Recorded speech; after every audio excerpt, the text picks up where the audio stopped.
Hello and welcome everyone. We're here at the Mompreneur Online Festival. My name is Peace Mitchell. I am co-founder of Mompreneur, the women's business school and Women Changing the World Press. And today I'm going to be talking to some of the authors of our brand new book, The Women Changing the World. Yay! So excited about this book. Already we've heard from some of our incredible authors who've been sharing their stories and talking about the ways in which they are changing the world. And yes, I'm excited to introduce some of our authors to you right now. So we have with us Yona. Hello, Yona. Lovely to have you here. Hi, Peace. Hi, everyone. Yona, for people who haven't met you before, I'd just love you to introduce yourself and tell us a bit about who you are and what it is that you do. Yeah, sure. Hi, everybody. I'm Yona Signo. I'm based in Sydney. I am a mum of two little ones. I actually celebrated a five-year-old birthday yesterday. So my daughter turned 5. And my son is turning 3 next week. So it's really exciting for our family this month. So I am a founder of multiple businesses. So for anybody who's familiar with human design, I'm a manifesting generator. So there's a lot of things that goes on in this head and somehow it just happens. And so one of the first business that I started was Kaya Services, and we're providing outsourcing and virtual assistance for businesses here in Australia and beyond, connecting businesses with virtual assistants in the Philippines. My other business is called Empowered Virtual Services Philippines, and this is really to empower Filipino virtual assistants with the right, it's not just about focusing on the skills, but it's about the mindset and motivation. And so with my particular businesses, I find that these two, they really work hand in hand. And it's really about empowering people to, empower themselves through their work and to really have that beautiful ripple effect of kindness, using your heart through your purpose and your passions, and really trying to show strength in cultural diversity. So I was a winner of the gold for New South Wales this year for multicultural business excellence, which I'm super, super happy about. And so being a part of this book is just, everything that I do, I really, put my heart into it. And one of the things I really am so passionate about is empowering others. So being part of this book is just an honor, and to slowly get to know my core authors is it's just amazing. Like, to be amongst all of you is just it's truly such an honor. It really is. So thank you, Peace, Katie, and Karen, for the opportunity once again. Thank you, Yona. And yeah, we are surrounded by incredible women. And I've been reading the book and listening to them speak today. And I'm just so proud to be a part of this and to be surrounded by such incredible women who are really making an impact in all kinds of ways. So it's really beautiful. Thank you, Yona. Thank you. All right. I'd love to introduce Josephine. Hey, Jo, how are you? Come off mute. That would be a good start. Yeah, I'm great. Thank you. I'm good. Those of us who were here earlier heard from you before, but for those of you who haven't met Jo, would you please introduce yourself and tell us about who you are and what you do? Yeah, absolutely. So I have spent the last, couple of decades in the performing arts and creative business space. I started my career as an artist. I then moved on, struggling artist, the typical woe is me story, I suppose, waiting on tables and, trying to make ends meet. And then I fell pregnant to my daughter, and I was actually performing in a tribute band at the time for the Spice Girls, and I played Sporty Spice, believe it or not. And and I thought, I don't know, can I be a pregnant Sporty Spice on stage? I'm not sure about that. And I remember actually it came to a point where I was singing once in a duo gig, and I was 4 months pregnant on stage, and I was doing all this stuff, and I just went, I'm tired of this life. I love performing, but don't love it this much. I don't want to be driving around for next to no dollars up in, wherever, whoop, whoop, trying to make ends meet. And, at 1 o'clock in the morning, packing down the set with the musos, I just thought, I think I'm done. So I hung up my microphone and I haven't looked back since. Since then, I started the Musical Makers Club, which is theatrical programming for young people. We're in 6 club sites in Sydney. We're going, I want to go national with the brand. We're starting regional New South Wales next year and then moving further. Then I started my talent agency, Next Move Studios. And then I went into the coaching and mentoring space as well. So, helping other creatives find their mojo and make money from what they love to do. But yeah, I guess my writing journey, I was never a writer in the way of a novelist or a chapter writer or anything like that, but I have written scripts. So I've been a script writer, a songwriter for many years. And so it was very different to actually step out of that sort of space, the musicianship or the production space, and write about me and my story. And that was actually quite a challenge because I felt that, I was scared, I guess, of being judged because I really open up in my chapter about what I went through. I had a background of domestic violence and poverty and all of these things and what I've learned through my experiences. And so I found that to be quite a therapeutic exercise, actually, to write down only a snippet, because it's only a chapter, right? So you can only really write a snippet of your life. But, and I thought, what will people think? What will my family say? What will the people say? And then I decided to just run with it. And I love that. So I'm actually really excited and proud of being open in this. And I feel like there's going to be a lot of stories within the pages of this book that women like me who may have, overcome challenges or whatever, just get the opportunity to share their story and open up and talk about that, Yeah.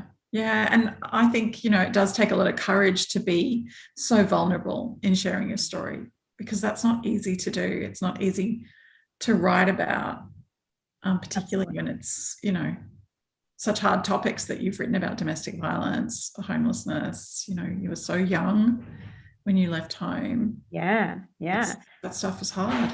And that's right. And I feel like that, I would never have imagined when I was young that I would be where I am now.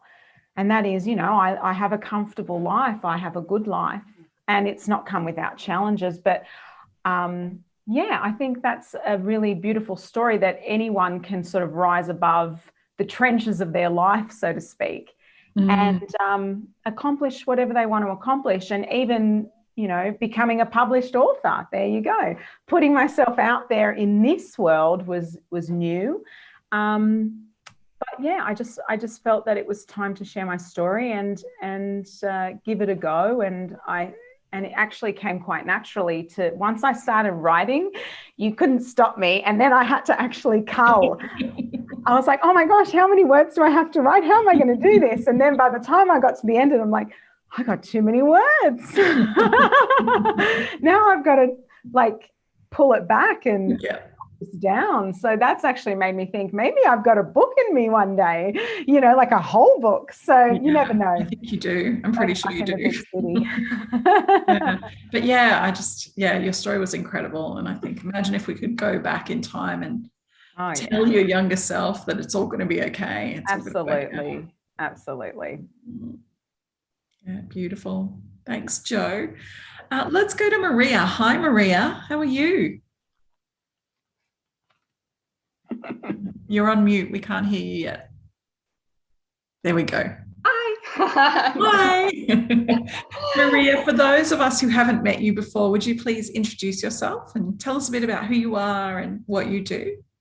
Sure. So I'm the owner of Eco Marketplace, so the funder of it, and we're pretty much an online store, so a marketplace for eco products.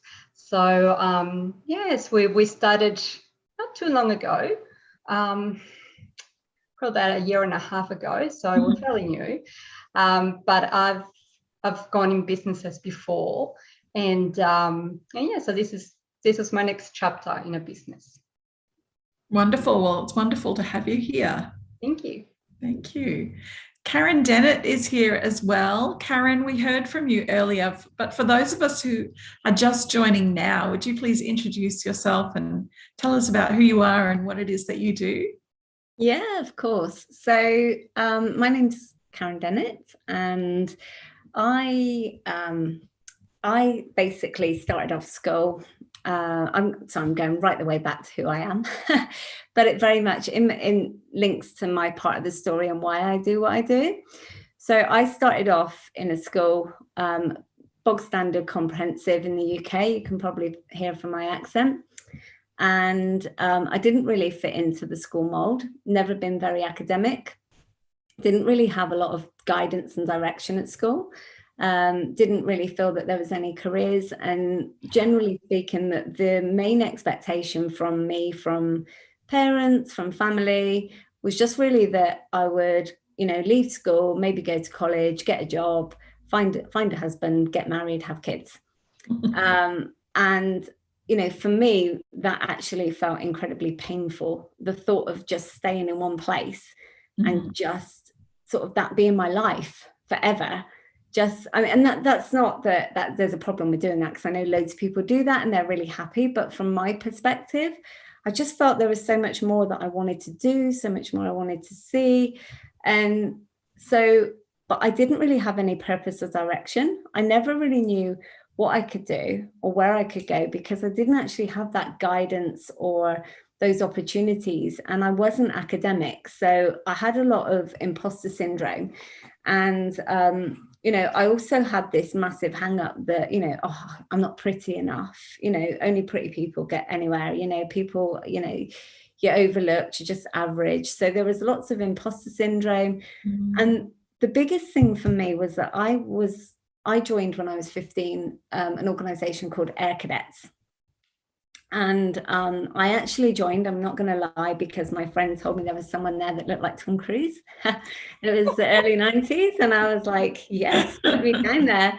So I went along, didn't know what to expect. And I ended up staying there for about 3.5 to 4 years, did my Duke of Edinburgh Award, had never walked up a mountain in my life. And you'll hear that story at the beginning of my chapter. It was shocking. I was so bad at it. And there was a lot of, I realized now that I felt very, very isolated. I felt very hard done by, because I was always comparing myself to my friends and other people. And I just felt like things weren't right for me. And it was always external influences on me that was, holding me back.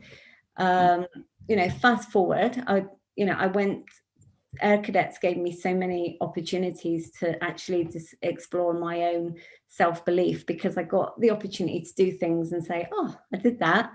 Oh, I achieved that. And it was things that weren't just in school. It wasn't just educational stuff. It was like walking up a mountain. It was being able to play the drum. It was going on camp and being sociable. It was, being able to shine. I know it sounds really silly, but just shine my shoes and do it to a standard. And eventually I realized I opened up my world to people that were at college and going to university. No one in my family, apart from one cousin, had ever thought about going to university. So I ended up going to college. Went to university. I met some amazing friends, had a blast. And fast forward, I decided that I was going to be a teacher. And when I got into teaching, I realized that actually these opportunities still don't exist in schools. And, business and enterprise was what I taught, because I was an entrepreneur. I'd run businesses. I had marketing experience, and I got into schools and it was like, wow, you've still got kids who are experiencing the same things that I was experiencing, where they've just got they're so bright and they're so funny and kind, and sometimes when they've got the dynamic with other students, they can be a little bit like rat bags and they can really annoy you. But generally speaking, you've got all these really lovely kids who they've just got no idea what they're going to do with their life. And they, especially the ones that aren't ATAR and the ones that haven't chosen a trade, you've got this massive pool in the middle and they're just lost. And there's no purpose, no direction, no idea of what they want to do. But they also, because they've spent their whole life on a grade ladder of aiming for, assessment, they've got no idea what they're good at. They've got no idea what the world outside of that school environment expects from them. And it is a bubble in a school.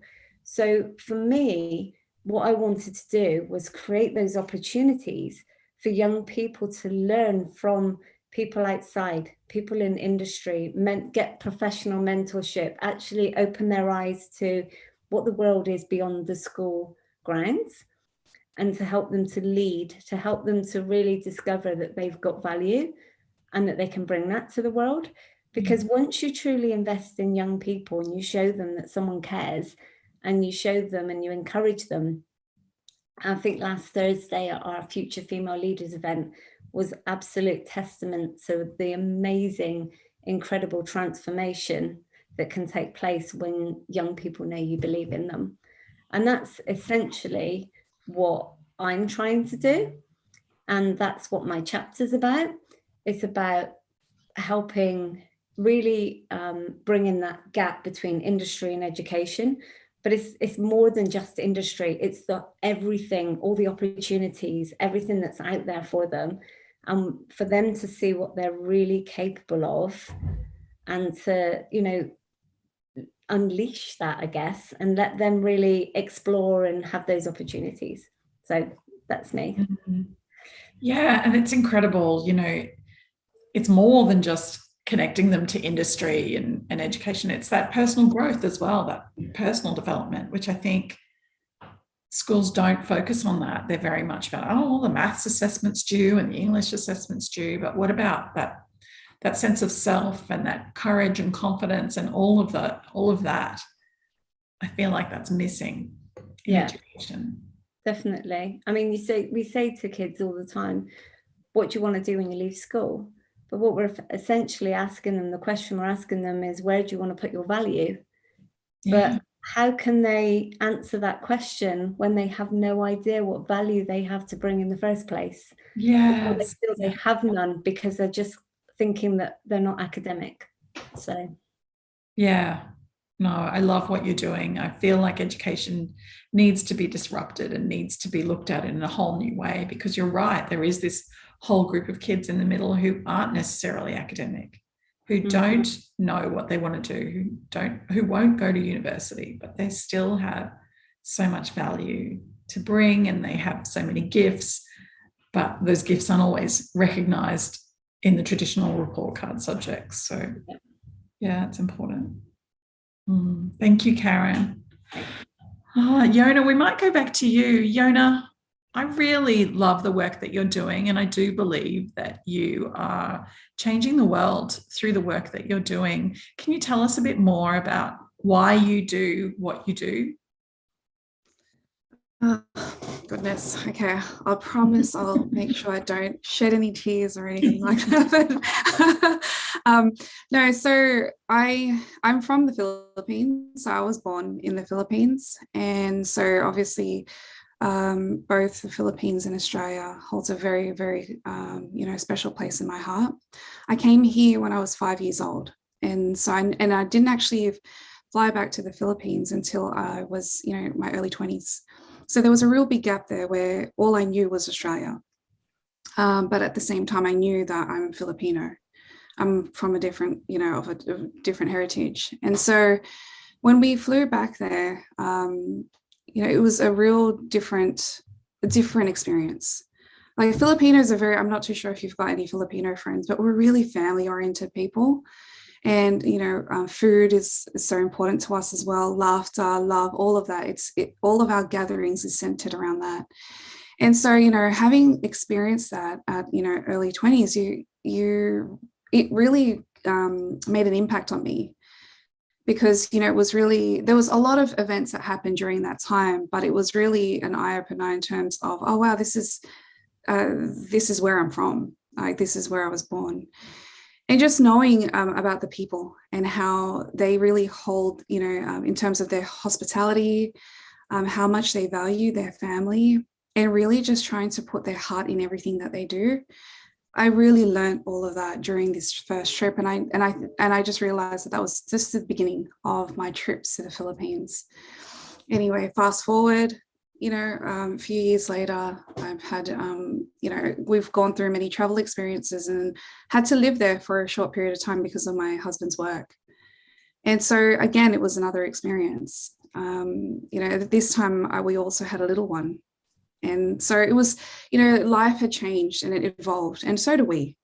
And so our view of the world is different. Our view of ourselves changes as well. And so, you know, I was given an opportunity where I would, you know, either go back to work in a corporate world, or if I would do something that was, you know, in line of, you know, my certifications and qualifications. And so I decided on the latter, and I decided to start Kaya Services. And so through my work, I thought, okay, I'll use my project management experience, you know, my, you know, all of those skills that I've got, and I'll help out businesses here. But then how am I supposed to help like heaps of businesses if there's just me? Now, with the recent experience that I had living in the Philippines, I saw that, you know, and with the BPO industry quite huge, like being in the Philippines, I thought, okay, this might be an opportunity. And so I thought, okay, let's marry the two worlds that I'm from, which is Australia and the Philippines, and let's create something. And that's what happened with Kaya Services. And so, you know, being able to provide opportunities for business owners to be able to continue to work on their passions, but being able to do so in a cost-effective manner. Because I know, speaking to many business owners like at that time, well, we all know when you're starting out, when you don't have a lot of capital, you know, we're trying to make the best of what we have. And so this is where, you know, I had those valuable conversations with people, and speaking to Filipinos, they're really great at, you know, at what they do. They're really skilled and they really put their heart into it. And so being able to put the two together was just an amazing opportunity for me. And it was really about, you know, I know that there are times where there's a lot of divide. You know, unfortunately, we still live in a world where there's some hate, or there's a lot of hate. And so I'm hoping that through my work, I am able to show that through culture, even if we have cultural differences, there is still strength there, and we can create amazing things and do amazing things together. And so during that time, and also because I am Filipino, I know that there are cultural nuances to the Filipino culture.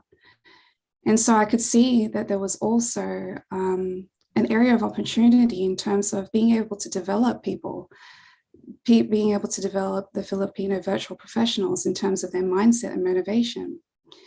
And so that's where I created Empowered Virtual Services in the Philippines, and really focusing, it's not just about the skill, because skill, we can learn those things, but it's about those inherent things that we want to cultivate. We want to bring out from the inside, from their heart, and be able to, for them to be able to use it. And so that's what we're focusing on in terms of mindset and motivation. Really, you know, it's about that self-worth.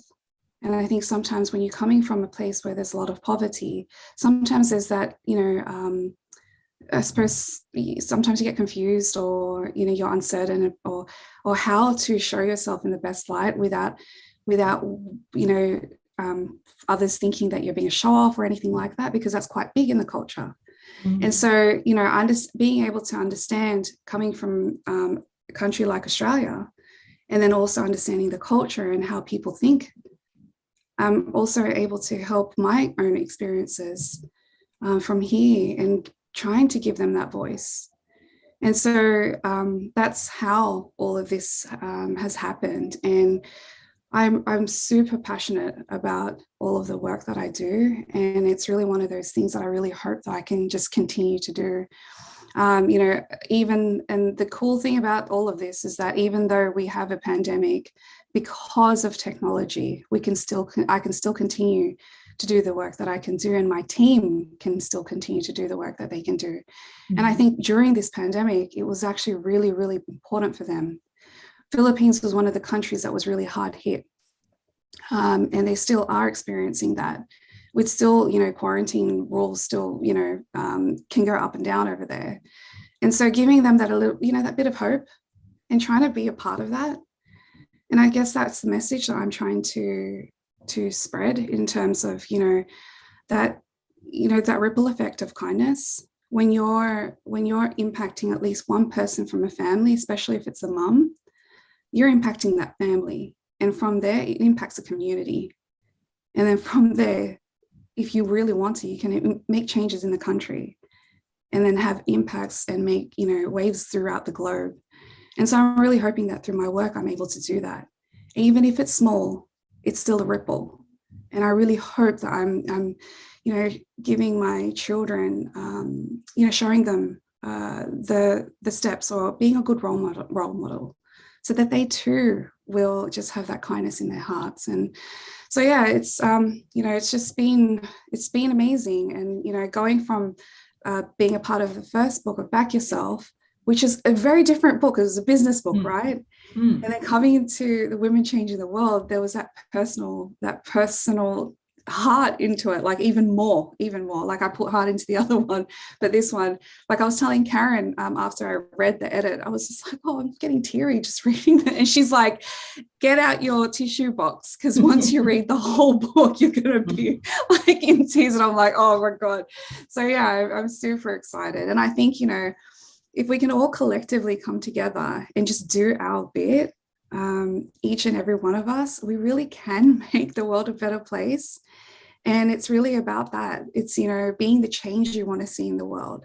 And it's not just about speaking about it, but actually doing it, because, actions speak louder than words. And so, yeah, I'm just trying to be that change. And I'm really hoping that I can. And so I'm super, super proud to be able to share that. And also, just being so proud to be Filipino Australian.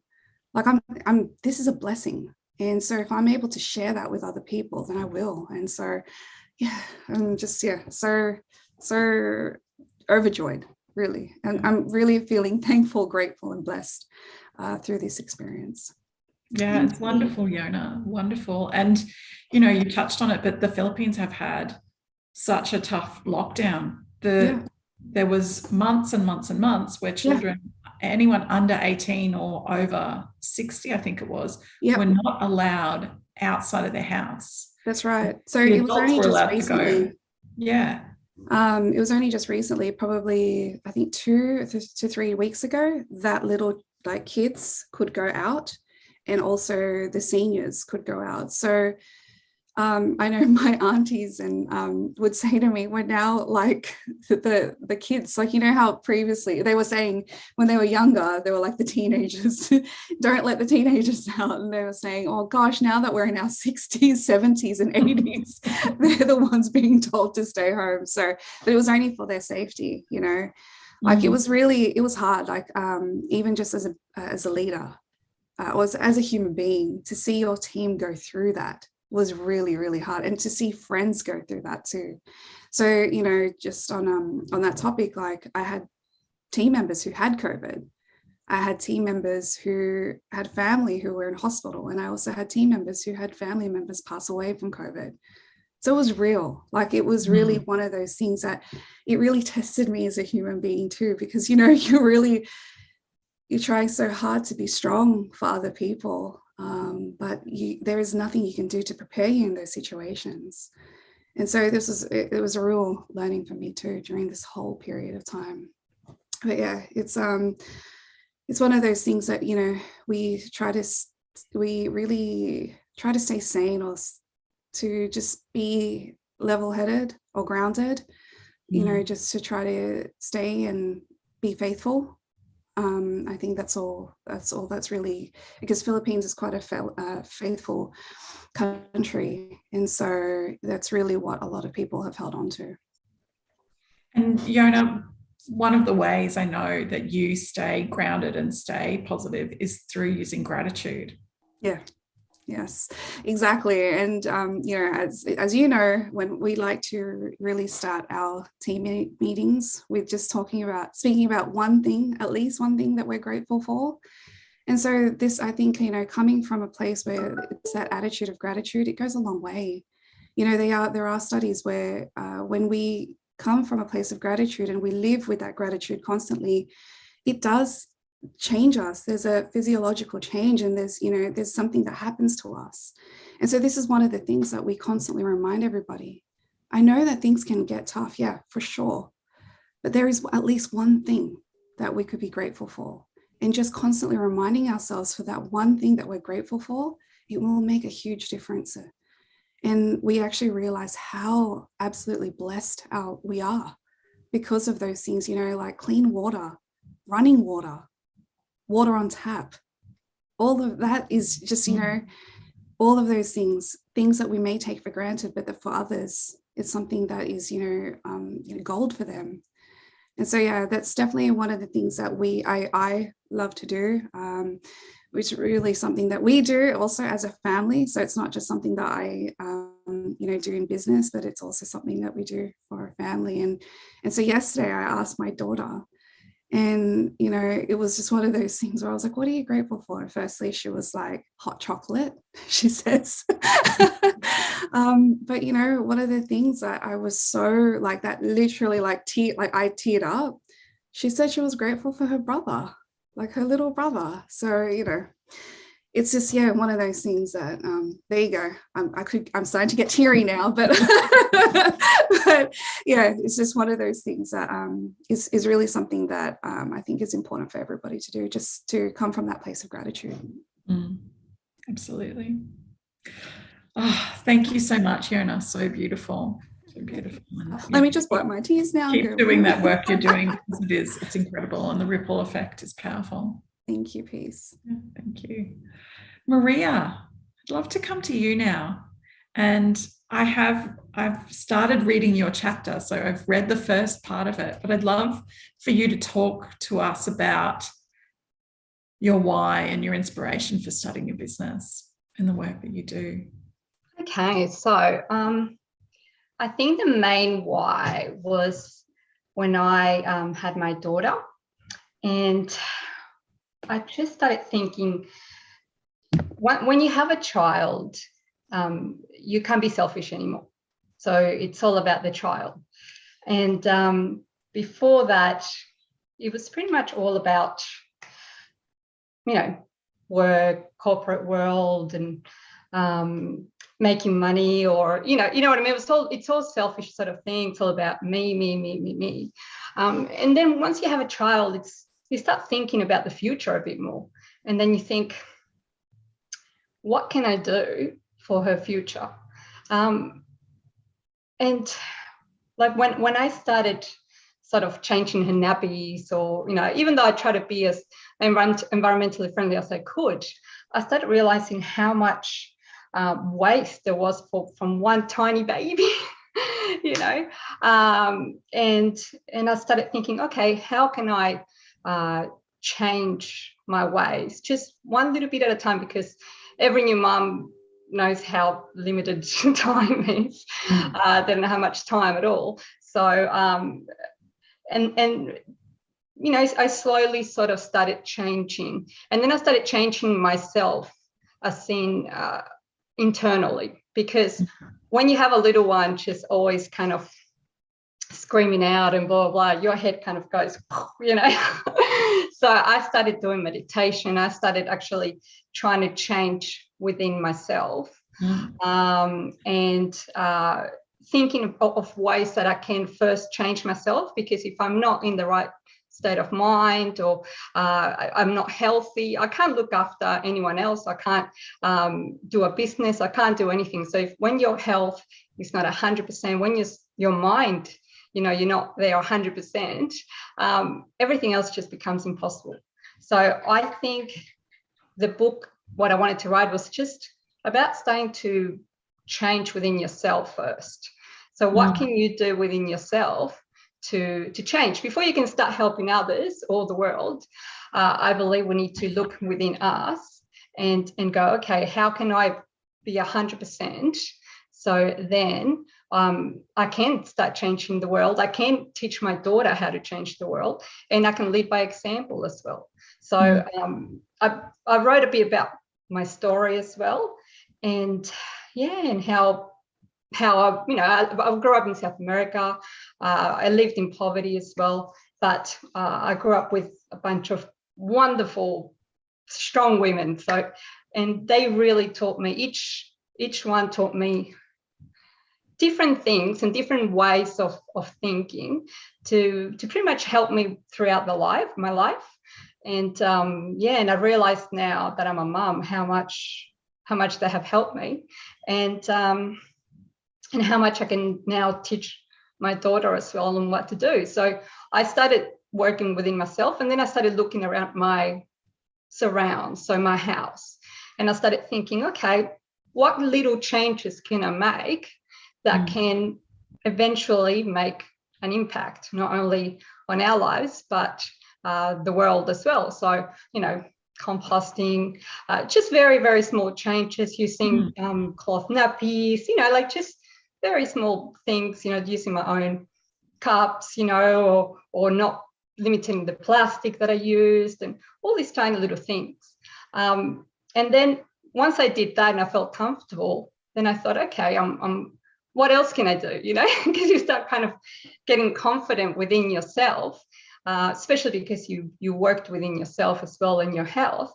Now, when you work with your health as well, you're also doing things for the environment. So I went organic, and I used a lot more veggies, and I did a lot of things as well for the environment without even realizing it, just because I wanted to get myself healthier, and because I also had a few health issues as well. So so then slowly went, okay, my house, we actually went, we bought an electric vehicle as well. Best decision ever. We love it, and so economical as well. And a lot of people, I think, with things like that, they think, oh no, I'm going to get stuck somewhere, or how am I just plug it in like my phone every night. I go anywhere and I just have an app and I know where to go, It's just like getting the petrol, just takes a little bit longer, but I've actually haven't had to use anywhere, because everywhere that I've stayed have had free charging stations. So it's just amazing the little bits that you can do. I also went 100% renewables as well in our house, and I'm actually saving money. I actually get emails going, hey, guess what? Your electricity will reduce now because I'm using renewables. So it's just very small, simple things. And once you're happy within that, then you start looking at other things. So I started volunteering as well. I started volunteering for Blue Care, and I will be a companion for older wonderful people. And I had so much fun as well. Made friends for life. And then you start going, okay, what else I can do? And that's when I came up with Eco Marketplace. So that was a little bit of, okay, let's get out there and help other businesses as well that have wonderful eco-friendly products, pretty much get noticed. So it's like a one-stop shop sort of thing for eco products. So so I'm starting to slowly get out and expanding myself, a little bit out there. And I've got a lot of things in my vision, Visualization is an amazing thing, and I encourage everyone to do it and slowly, get there. I love that you live and breathe your brand. So you're all about being eco-conscious, but you've swapped out everything in your house, but then you've also, you're not using traditional power, coal power, or anything like that. And you've even got an electric car. Like, that's really incredible. How important is it to you to have that intention behind everything you do? Oh, so and it's, the thing is that no one's perfect. So yeah, sometimes I'm like, I go somewhere to eat and I'm like, oh no, I've forgotten my reusable cup or whatever else. And I'm like, okay, what's the next best thing that I can do? You know, so I always think, oh, I go to the shops and I think, okay, I have to buy, you know, this brand of, you know, whatever, because I've got a lot of food allergies, and it comes in plastic. I just can't. But once I buy it, then I go, okay, what can I do with this plastic now? You know, can I reuse it? Can I, you know, send it to recycle? Can I blah, blah, blah? So all these things before you put it into the bin. So there's all these things that you should probably think about, not just going, okay, I'm going to be, because it's going to be impossible to be 100% sustainable.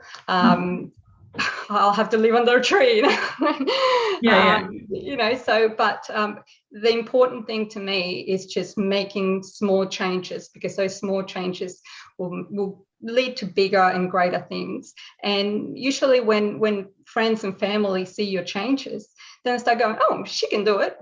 Why not? You know? So things like presents, for Christmas, I always use, gift eco-friendly presents, and I wrap them up in reusable cloths, so they actually give back to me. So then the next year I reuse them. So you know, things like that, and they keep them and then they reuse them and give it to someone else, or you know, there's so many little things that we can each do that can make a big impact. You know, if you do one little thing, that's millions of people within Australia that are doing a massive impact just from that tiny little thing that you're doing individually. Yeah, absolutely. And I think, you know, what you said about you give the gift to your friends and then they're like, oh, well, I can reuse that ripple effect of like by you doing that one small action in the gift that you choose, other people notice that and then they're like, well, what could I do? And I think that's what's powerful. Definitely. Yeah. I've had things like, let's just say my best friend, I gave her a deodorant in a little tin, because she's been going, oh, you know, like I can't use the eco-friendly deodorants. They don't work. And I said, okay, I'm going to give you a little something. So I gave her that for last Christmas, you know, a little package with all eco-friendly products. And she says to me, oh, this is the best thing ever. I love it. I need to get more. So, and she's slowly getting into more eco-friendly products and asking me questions, and people start going, oh, okay, these products actually work, you know, because a lot of people think, they're not going to work. They're eco-friendly, they're natural, you know, but they do. There's some amazing products out there. And the more you get the message out there, the more it gets into, you know, people's heads and go, oh, okay, well, it does work. I might use it or give it to someone else as well to use. And then it's just that ripple effect that does keep going. It's like a chain reaction sort of thing. So it's just one tiny little action. That's all we need each one to make, especially around Christmas, because Christmas there's so much waste. Plastic rubbish, yeah. And I was there. I was, you know, waste queen, you know. But I think there was something that you said before about you're not always going to be perfect. No. And I think that's really important for people to understand as well, that you might not be able to 100% do everything sustainably, but if you can start taking small actions where you can, that will make a difference. And definitely. I think that's a message that we need to get out to everyone, that, you know, it's okay if some of the things that you buy are packaged, but if you can try and reduce in other things that you do, or recycle or compost or all the other ways, then together that collectively can make a big difference. That's right. Every little bit helps. It doesn't matter how small you start, even if it's just grabbing one reusable cup for that, you know, coffee, or just a tiny little thing can make such a big difference in the long run, because it actually becomes a little bit addictive in a way. I started doing like little takeaway kits, let's just say, you know, where I put, you know, reusable containers and a fork and a, you know, reusable knife and a cup and blah, blah, and I take them with me. It's just tiny little things that just really in the long run make a difference. And if you give those things to friends and family, then they'll go, oh, might as well use them. And it just, that's all it is, because perfect is definitely is too hard, especially as a mom or a business owner mom. You can't. There's no, yeah. But every bit helps. Yeah, and as you're saying, it's these small steps, and they don't take that much extra time. It's just a matter of thinking about it and planning for it and being ready. With you're saying you take your keep cup and you take your things for takeaway, and having that organized and ready to go, then it makes it easier to make that into a lasting habit. That's right. And even with my daughter, I try to, she loves recycling now. She is obsessed with it. She's like, Mummy, where does this go? What do I do with this? Or can I reuse that? Or, and she always asks me before, like, putting anything in the bin, she goes, okay, what can I do with this? What bin does this go on? Or blah, blah, blah. So, and she's building a little passion for it. She loves reusing little things as well. And I think it's very important to show our kids that live by example, and also show them that it's not you put in the bin, it disappears. It doesn't. Everything has to go somewhere. And they're going to live with that rubbish for a very, very long time, especially plastics. And, plastics is such an amazing material. It is a great durable material, but we're just not using it right. We're using it for a few minutes and then we're throwing it away, and then it just stays in landfill for the next 1,000 years, or it ends up in the oceans as well.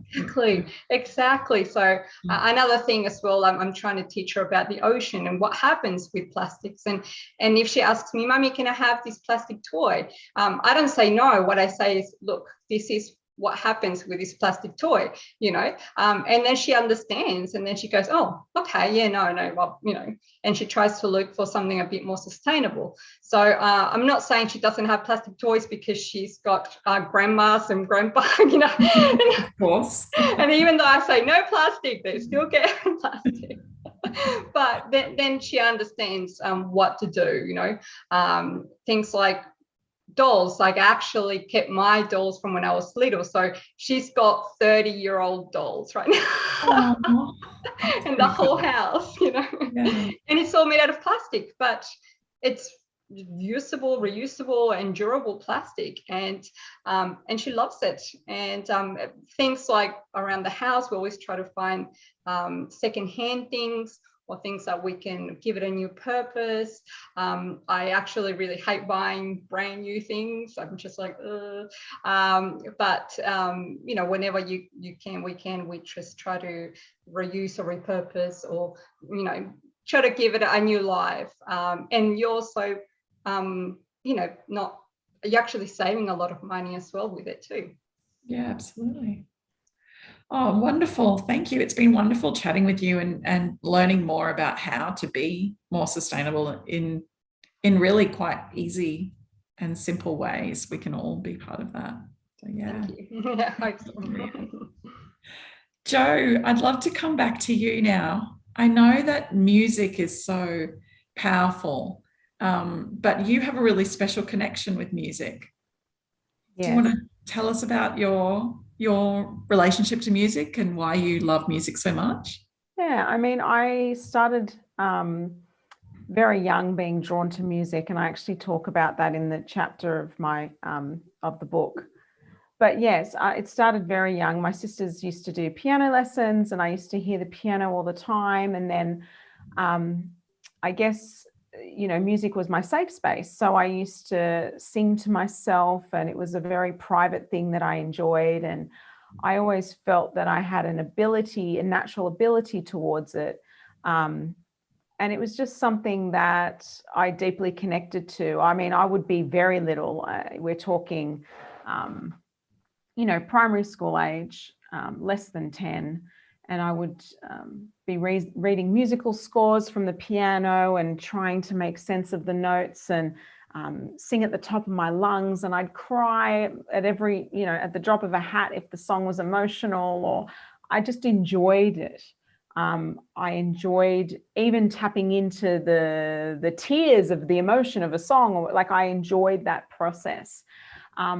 And so I've always done, I mean, I used to, Madonna, I don't know if anyone ever remembers Madonna in Barcelona, her concert from like, I don't know, it was probably the 80s or 90s. And I used to get my Barbie dolls and like reenact the Madonna concert and like do costume changes and on the footstool that my dad had. And that was the stage. And I would just be obsessed.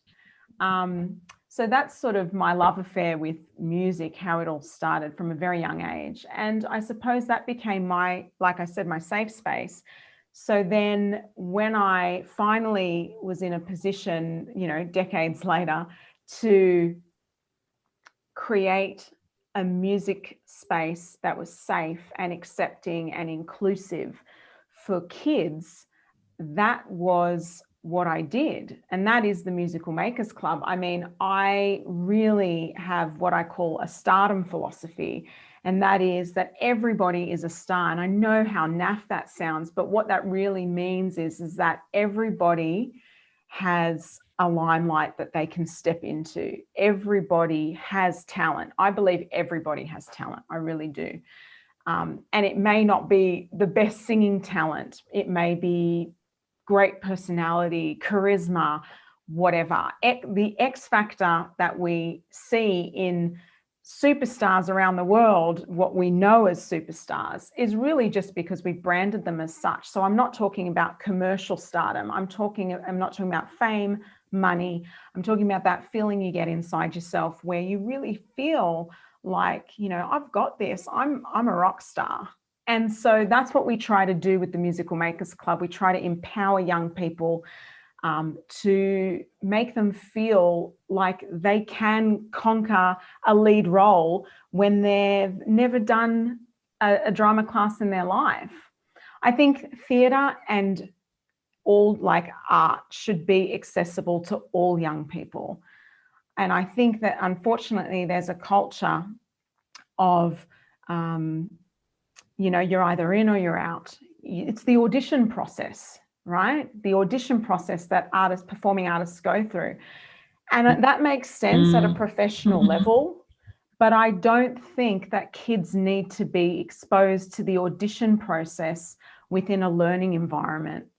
And that they should just, if they want to be in a show, they should just be in a show, you know? And even studios audition for leads within their studios and all of this. And I just want to change that mindset that you don't have to do that with kids. When parents buy tickets to see a show, they're not buying the ticket to see the best performance. They're buying a ticket to see their kid on stage. You know, even we get community buying tickets to our shows, local schools. It's inspiring. So we have actually, I've just sold one of my original scripts to a major vacation care company that is national, and they've literally just put 1,200 children are booked for a January season. And that's just the beginning. And they're talking about Melbourne, over 2,000 seats. So this is an exciting thing. And I love putting on shows where kids are the stars of the show and they're performing for kids. How inspiring is that? It just shows anyone that anyone can do it.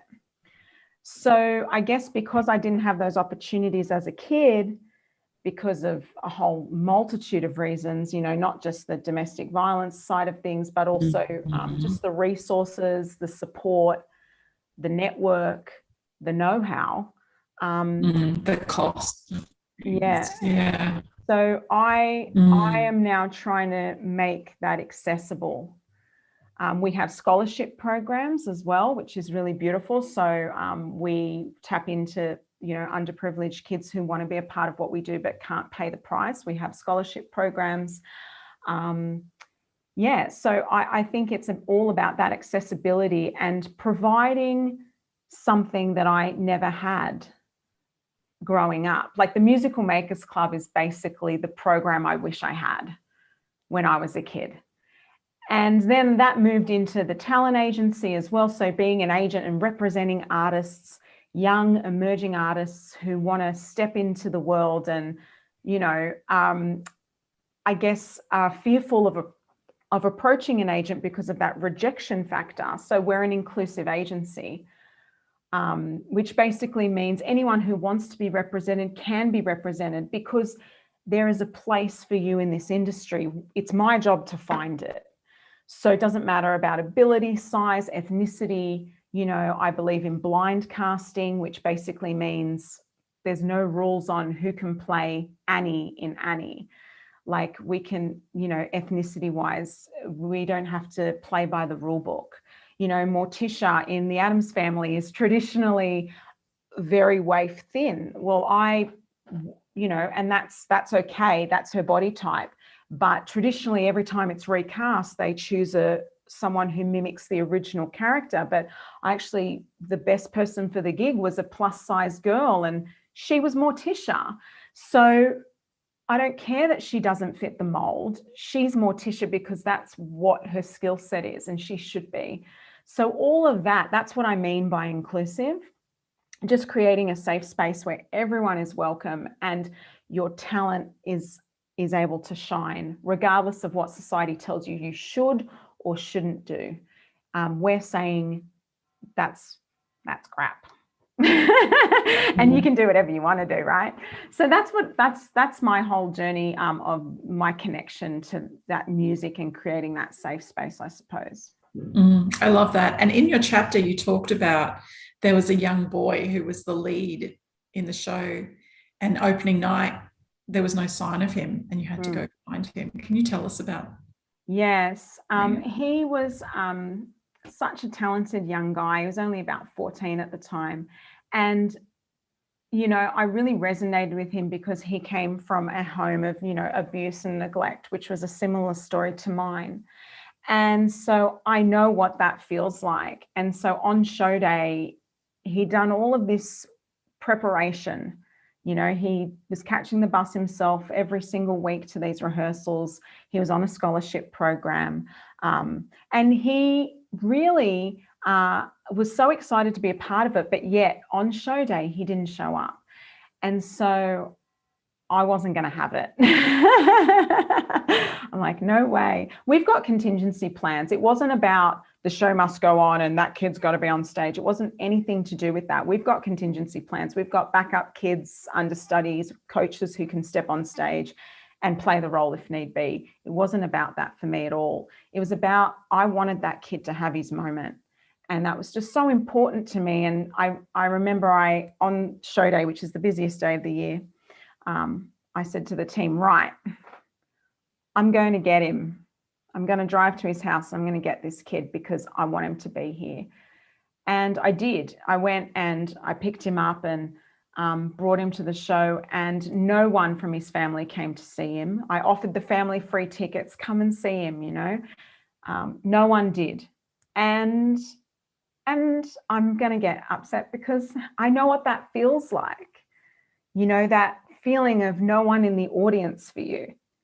Sorry, it's just a very deep moment for me because that's been such a big part of my life.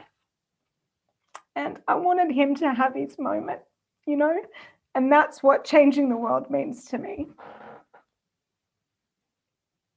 Yeah. And now we're all crying. Yeah, you know, can you imagine not being at your kid's like event? I can't even fathom that as a mum. Like, and obviously we have obligations as business women, and there are days we can't be there for some stuff. Like, we can't always be at the swimming carnival, you know, we do our best, but we can't always make it. But to have that as a constant, like, my kids know they're loved. So if I can't be at something, they know I'm there for everything else, like, you know, but to have that as a constant, always someone not in the audience for you, it's hard. And anyway, I was so proud of him, and I made sure that he knew it. I gave him a trophy at the end, and I'm like, yeah, you're the best. Woohoo. Like, I think you're amazing, because I wanted him to know he was. And yeah, I think he was so, he didn't say anything, but you could tell the smile on his face. He was just so grateful, and he just had a great time. And, you know, no one was there, but I was there, you know. So, and I think those are the moments those little things, you know, even just releasing the control and trusting the team that I could step away for an hour or two and sort this out, you know, just releasing the control and saying, I've got a bigger picture here. The show will be fine without me for an hour. I'm going to get this kid. So yeah, just those moments. Yeah, beautiful, beautiful. And I'm sure that that's a moment that he remembers as well. You going to get him and you being there for him and you being part of that experience. And even if he doesn't remember it as that particular moment in time, I think the feeling you get from kindness is flow on. So, you know, it's something that might be embedded in the back of your mind and that you might project in your life, you know, down the track. But yeah. And I don't, you know, I have a philosophy which is give to give. I don't give to get back. You know, I live by what I call my immutable laws. One of them is give to give.